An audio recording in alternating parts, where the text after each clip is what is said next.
today's video, I will be discussing the strange, short-lived history of the Roblox group Vampire Mountain, its legacy for Roblox groups, and the strange ties it shares between account stealing and pedophilia.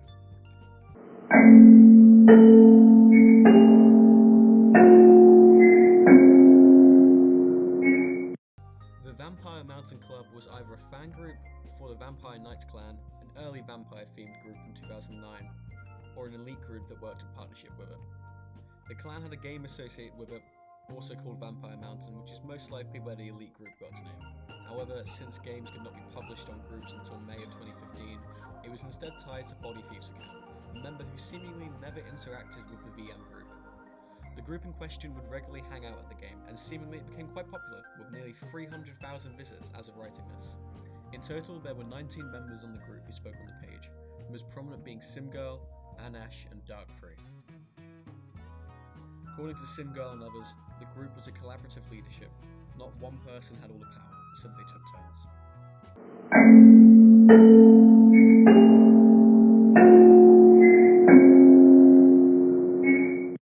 Another early figurehead in the community was Chuck McGee, who after the 7th of April 2010 mysteriously left the group forever. Despite it no longer saying who owned the group, it was most likely Chuck McGee. Despite never mentioning it directly, members had wondered how new people were joining, despite Chuck quitting. Beforehand, he had left and contacted nobody, which did not go unnoticed, with Simgirl stating on March 31st, 2010 that he won't respond to messages, yet she saw him frequently in a few games. After his last disappearance, he was quickly forgotten, his presence on the community minor, yet the other VM members seemed to adore him.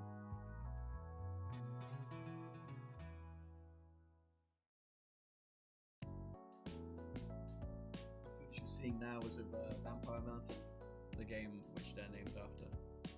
It hasn't been updated since 2014, but it still kind of works. There's a lot of trials, cafeteria. I think it's mainly just for role playing.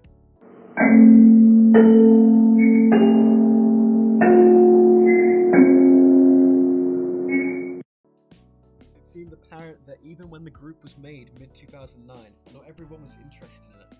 Members like Dark frequently commented about its decline, lack of interest in conversation, and even hinted at an upgraded version. This decline was most likely due to how closely knit the community was. Members mentioned that the group was private, only allowing certain people in. When Anash mentioned one time that they could allow anyone in, she was not responded to.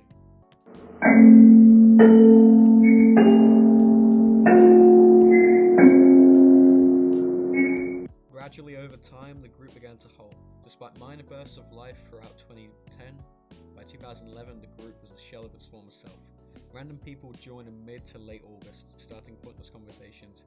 Connor12345 commented in August of 2011 requesting to be the leader. Simgirl, essentially the last original member, would respond more than 3 months later, denying his request. From what had seemed like a prominent group based around a game each member loved, would become completely dead more or less 2 years after its introduction. The last and seemingly final post on the group was by Simgirl, on screen right now.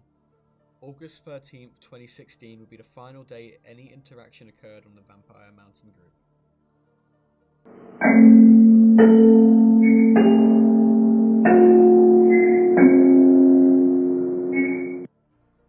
Either on the 12th of November 2023 or the 11th of December 2023, the Vampire Mountain group was successfully stolen by the trading group SFC-15, most likely by password guessing the owner's account. In return, the group was transferred into a page dedicated to keeping track of some rare accounts currently being held by SFC, with ranks renamed to years. All the previous members were then moved to rank Spectator. This included talkative figures such as Simgirl, Anash, Darkfree, Jazz, and Sini. The rest consisted of Robux scams from 2018-2019, and members who had seemingly had no presence on the group wall.